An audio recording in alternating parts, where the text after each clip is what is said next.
IPS की online classes में आपका स्वागत है। न्यूमेरिकल क्वेश्चन में हम देखे थे, कल अपन ने 2 क्वेश्चन देखे थे जो पूछे गए थे, आपको उनका आंसर वगैरह बताया गया था। आई होप आपको वो सब क्लियर हो गए होंगे। अब इसी के में आगे चल रहे हैं, जो 2-3 सवाल और पूछे गए हैं वो आज कंप्लीट करके हम कल से नेक्स्ट चैप्टर की बात करेंगे, इलेक्ट्रिक कंडक्टेंस की बात करेंगे, धारिता की। ठीक है, आगे चलता जाएगा, वो चालक कुचालक वगैरह पढ़ते रहेंगे उसमें। ठीक है, तो ऐसे करते कि अब ये जो नेक्स्ट सवाल है वो देख लीजिए आप क्या है। तो देखिए, एक सवाल दे रखा है, ये क्वेश्चन नंबर 9 है, चैप्टर नंबर 1 का ही है। ठीक है, चैप्टर 1 का है, क्वेश्चन नंबर 9 अपनी बुक का जो सवाल पूछा गया है। इसमें दे रखा है कि 2 समान छोटी गेंद, 2 छोटी गेंद दे रखी है, ये प्रत्येक का द्रव्यमान m है। यहाँ पर आप देख सकते हैं इनका जो द्रव्यमान है, इनका मास बता रखा है अपने को m, तथा प्रत्येक पर आवेश q है। आवेश में दिखा रखा है मैंने, दोनों पर समान आवेश है q।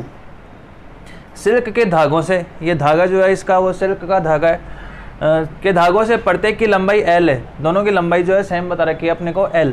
ठीक है, चित्रानुसार लटकाई गई है, इस चित्र के अकॉर्डिंग इसको लटकाया गया है। अब ये बोला जाता है इनके मध्य दूरी x है, दोनों इनके बीच की दूरी कितनी है, x है।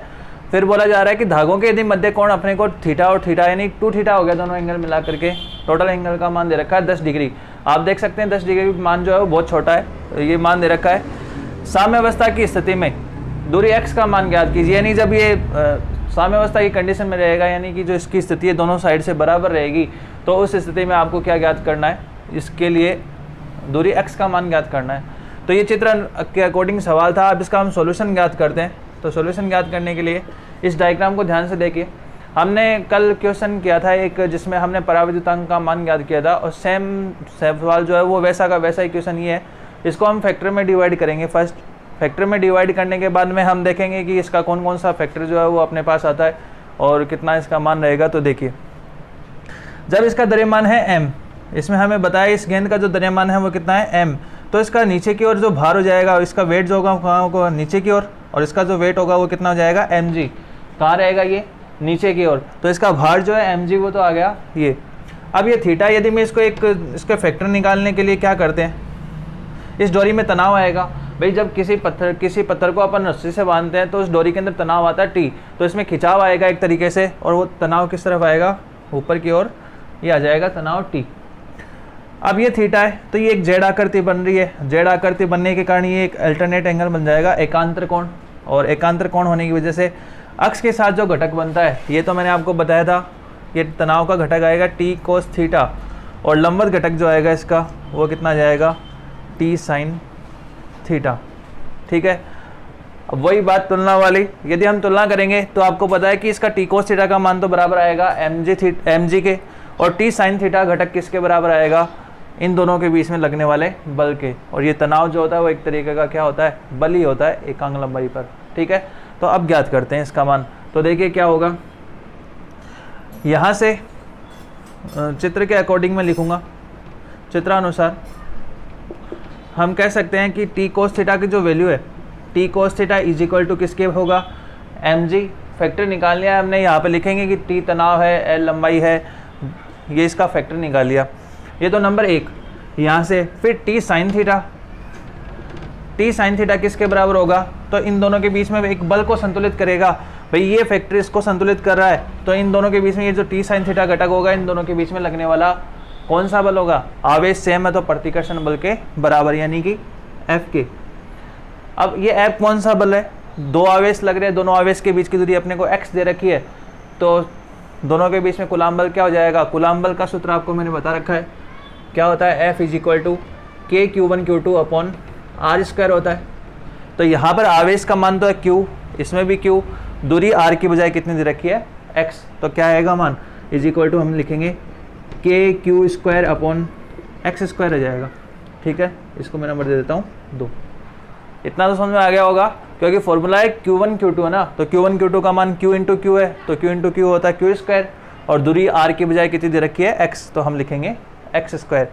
हाँ, इसका आंसर जो है आपकी बुक में नहीं दे रखा है, तो अपन यहाँ से ही निकालेंगे कितना आएगा।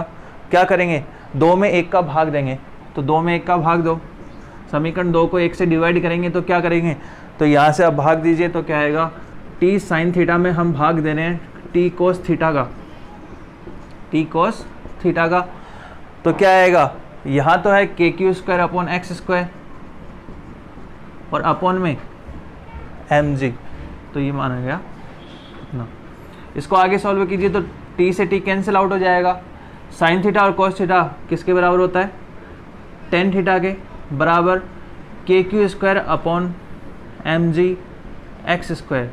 इतना वैल्यू समझ में आ गया। अब यहाँ से हमें ये क्या पूछ रहा है, इनके मध्य दूरी x है और धागों के मध्य कोण ये है, तो साम्यावस्था की स्थिति में दूरी x का मान ज्ञात कीजिए। तो x का मान ज्ञात करना है हमें x का, तो यहाँ से एक्स स्क्वायर निकालिए, तो x square is equal to आएगा K Q square upon M G. ठीक है, ये एक्स स्क्वायर इधर आया तो टेन थीटा कहाँ चला जाएगा, इसके नीचे। अब यहाँ से हम यदि टेन थीटा का मान निकाल लेते हैं चित्र से साम्यावस्था की स्थिति में, साम्यावस्था की स्थिति में होने का मतलब है कि इसको आप लंबवत घटक के रूप में, इसको मतलब जो मिड पोजीशन है दोनों की दूरी आपको इक्वल माननी पड़ेगी। तो ये इसके ऊपर लंब हो गया, ये दूरी की पूरी है x, पूरी दूरी कितनी है x, तो ये दूरी आधी हो जाएगी x/2 और x/2। इतना समझ में आया होगा आपको। तो ये तो हो गया अपने पास आधार, आप देख सकते हैं जिसमें थीटा और लंबवत घटक दोनों साथ होंगे, वो तो जाएगा आधार। ये तो है आधार, ये क्या है लंब, और ये क्या हो गया इसका कर्ण। तो यहाँ से हम टेन थीटा का मान निकालें चित्र से, चित्र से टेन थीटा अत्यल्प कोण है, तो कोई सा भी एंगल निकालिए आप। टेन थीटा बराबर हम जानते हैं लाल बटा कक्का से लंब बटा आधार होता है। तो लंब क्या है इसके अंदर, लंब आप देखेंगे ये है x/2, x/2, ये तो हो गया लंब। जैसे मैं इस त्रिभुज को नाम दे देता हूँ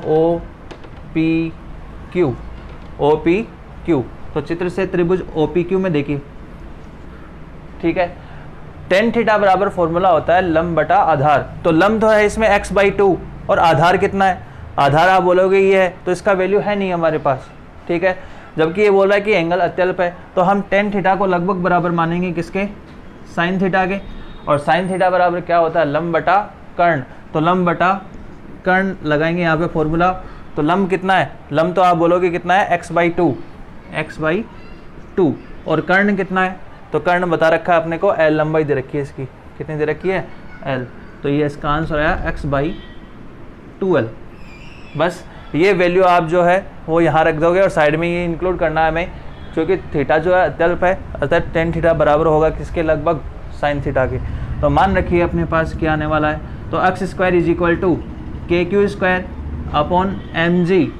टेन थीटा का मान रख दीजिए, x/2l है तो x तो यहाँ जाएगा, 2l कहाँ चला जाएगा ऊपर, और इसको जब सॉल्व करेंगे x का मान निकालेंगे तो कितना आएगा, ये आ जाएगा अपने पास के Q square 2kq²l upon mgx।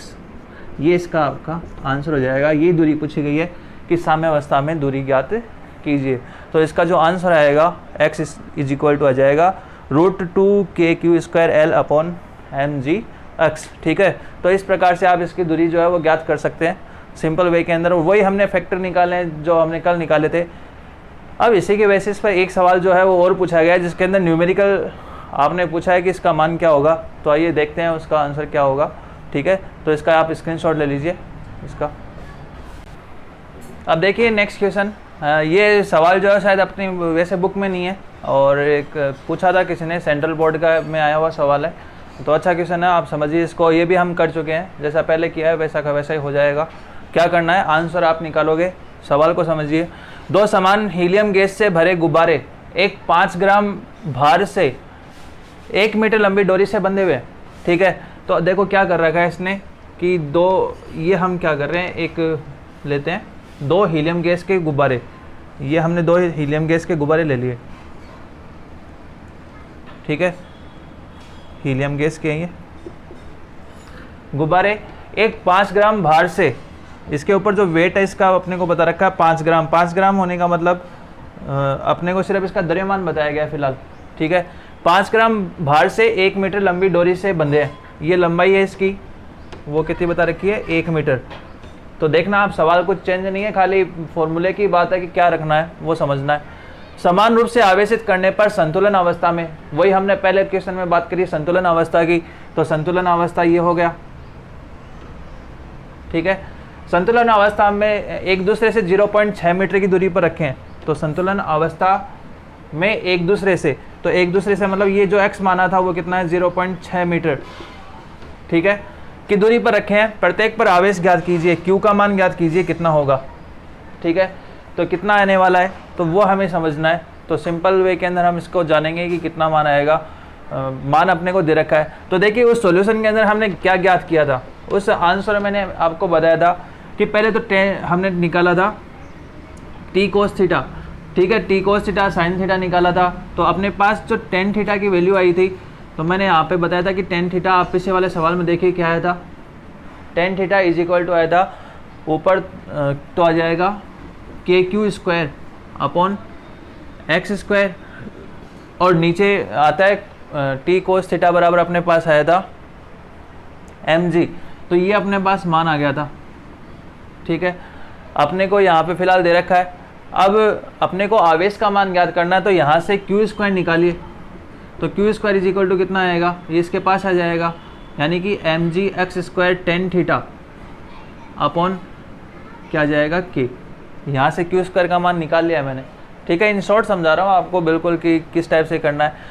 अब अपने को साथ में देखिए, अब x का मान तो दे रखा है, x का मान दे रखा है, बस tan थीटा और निकालना है। तो tan थीटा आपको बताया था कि चूँकि थीटा अत्यल्प है, थीटा अत्यल्प, तो tan थीटा जो होगा, tan थीटा वो लगभग बराबर हो जाएगा किसके, sin थीटा के। और sin थीटा बराबर क्या होता है, लंब बटा कर्ण, यानी कि अभी आपने देखा था लंब तो था x/2 l आया था, ठीक है। ये हम रख देंगे इसके अंदर। तो अपने पास क्या मान आएगा, q स्क्वायर के बजाय हम q निकालेंगे, अंडर रूट कर देंगे mg एक्स स्क्वायर की वैल्यू, तो ऐसा ही है एक्स स्क्वायर। तो tan थीटा कितना है अपने पास, x/2l, तो x/2l और साथ में आ रहा है k। तो कितना हो गया, अंडर रूट में mg x³ upon k 2kl आ गया, ठीक है। वहाँ पे एक चीज़ ध्यान रखना, अब अभी यहाँ पे ये कंफ्यूज मत हो जाना कि हमने ये भाई पहले तो अलग आ रहा था, अब कैसे आ रहा है। वहाँ पे आपने देखना ध्यान से, वहाँ निकाली थी हमने दूरी, और यहाँ पर हम क्या निकालना चाहते हैं, आवेश। तो आवेश का मान इस बेसिस पे आप निकाल सकते हो। अब आपको ये देखना है कि अकॉर्डिंग टू क्वेश्चन, आपको उस सवाल जिसने पूछा था उसने साथ में आंसर भी आया हुआ इसका, तो आपको आंसर तो इसमें पता लग जाएगा कि उतना आंसर आ रहा है या नहीं आ रहा।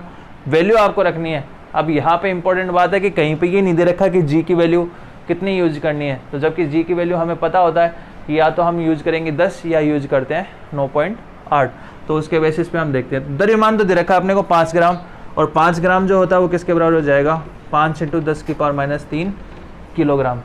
MKS में बदलना है इसको, तो सोल्व कीजिए। तो 5 × 10⁻³ तो ये जी की वैल्यू आप 10 यूज कर लीजिएगा, और यदि आंसर नहीं आए तो 9.8 यूज करके देखना है। x³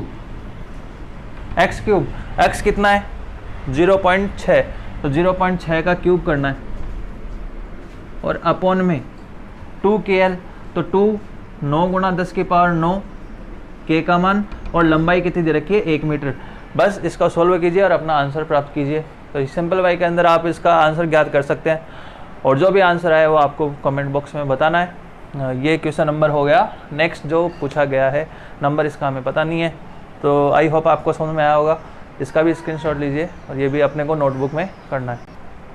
और ये इस चैप्टर का लास्ट क्वेश्चन जो पूछा गया था, और इसके बाद में अपना चैप्टर जो है वो सारे तीनों ख़त्म हो चुके हैं पूरे, और अच्छी तरीके से हमने काफ़ी तैयारी करी है। जब भी अब टाइम मिलेगा, हमें जैसे मौका मिलेगा टेस्ट लेने का, तो हम उसका टेस्ट भी लेंगे, ठीक है। अब लास्ट क्वेश्चन देखिए।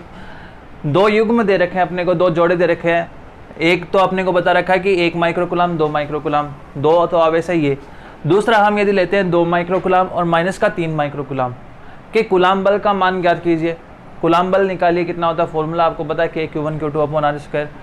फिर जो भी मान आता है उसका 1/r² के साथ कैसा परिवर्तन हुआ, यानी दूरी के साथ कैसा परिवर्तन वक्र आ रहा है, वो वक्र प्राप्त कीजिए। और साथ में दे रखा है कि Q1 और Q2 के बीच की दूरी r दे रखी है, दोनों आवेशों के बीच की। प्राप्त वक्र की व्याख्या भी कीजिए, उसकी आपको एक्सप्लेन भी करना है कि कैसे आया ये और कितना आएगा। तो इसका सॉल्यूशन देखिए क्या करते हैं। 2 युग्म दे रखे हैं अपने को। जैसे एक युग्म में मानता हूँ, पहले सवाल की बात करें तो पहले युग्म में अपने पास Q1 का मान दे रखा है Q1 का मान तो दे रखा है 1 माइक्रो कूलम, यानी कि लगभग बराबर 1 इंटू 10⁻⁶ कूलम। दूसरा अपने को दे रखा है Q2 is equal to 2 micro coulomb, ठीक है।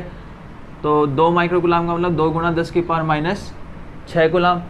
दूरी दे रखी है अपने को दोनों के बीच में r, तो ये कंडीशन हो गई, ये Q1 ये Q2 और दोनों के बीच की दूरी r। तो कूलम बल के सूत्र से, तो कूलम बल क्या हो जाएगा,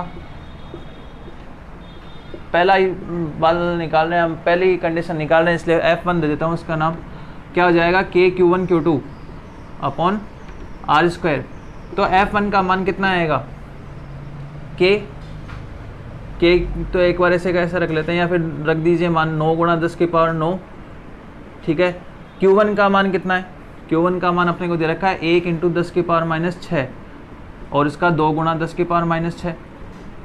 दूरी इसने r ही बताई है, तो ये r² ही आएगा। तो F1 इज इक्वल टू कितना हो गया, तो देखो 9, इसको सॉल्व कर लीजिए बस, 9 इंटू 2 कितना हो गया 18, 9 इंटू 2 हो गया 18, 10⁻⁻⁶ माइनस है माइनस का 12, 10⁻⁻12 और 10⁻9, तो -12 में से 9 जाएगा, कितना बचेगा 10⁻3 बच जाएगा, और वो भी किसका, माइनस का बटा r², ठीक है। तो देखिए ये तो कांस्टेंट वैल्यू है, वक्र तो वही आएगा, दूरी के साथ परिवर्तन वक्र घटता हुआ। तो यहाँ से हम देख पा रहे हैं कि इसकी वैल्यू जो आ रही है वो अपने पास आ रही है F1 इज इक्वल टू, बस ये बताएंगे कि कौन से में मान ज़्यादा और कौन से में क्या आ रहा है कम। और वैसे भी जो कूलम बल होता है वो आवेशों के परिमाण के गुणनफल के समानुपाती होता है, आपको मैंने बताया था, ये आता है।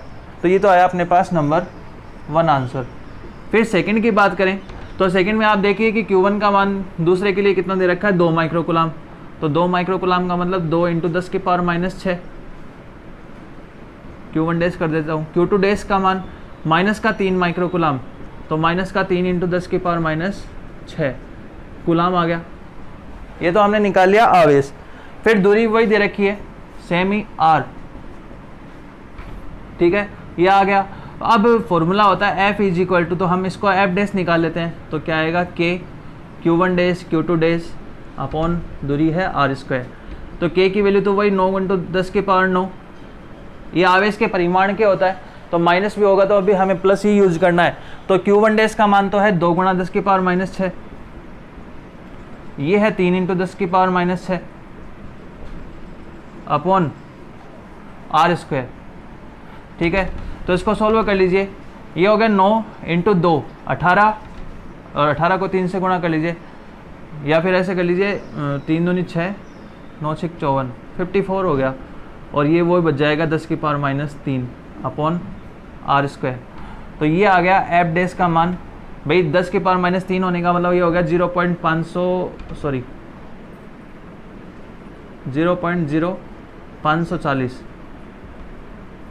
054 बटा r², और ऊपर इसमें आ रहा है 0.018 अपॉन r², ठीक है। तो दूरी का परिवर्तन आप देख सकते हो कि ये तो ऑलरेडी कांस्टेंट वैल्यू होती है, दूरी तो ऑलरेडी कांस्टेंट वैल्यू है, और वक्र जो डिपेंड करता है वो दूरी पर डिपेंड करता है। तो यदि वक्र खींचेंगे दोनों का तो सेम ही आएगा, F और R के बीच में इसी टाइप से डिक्रीज होता हुआ। तो ये आप ज्ञात कर सकते हैं सिंपल वे के अंदर। ये अपना वक्र है, तो इसमें देख सकते हो ये तो कांस्टेंट वैल्यू है, और ये दूरी पर इस प्रकार से निर्भर करता है।